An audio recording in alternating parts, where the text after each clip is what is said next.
This literature kit on The Higher Power of Lucky by Susan Patron includes chapter comprehension questions that are easy for students to understand.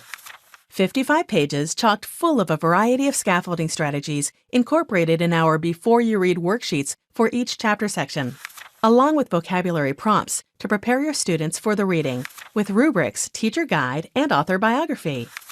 Answer multiple-choice questions about the town that Lucky lives in. Students determine how Lucky felt toward Lincoln and defend their opinion with proof from the text. Research the chukar bird and find some interesting facts about it. Describe the dust storm event from the point of view of Brigitte or Miles' grandmother. 6 additional writing tasks follow. Supplement an existing unit with in-depth writing tasks, such as investigating a topic from the novel and interviewing a partner about that topic. A word search puzzle and comprehension quiz ends the unit. The easy marking answer key works by lining up perfectly with the matching question pages. 3 color posters, which are graphic organizers, completes the resource. On a cluster word web, students write details about their chosen topic.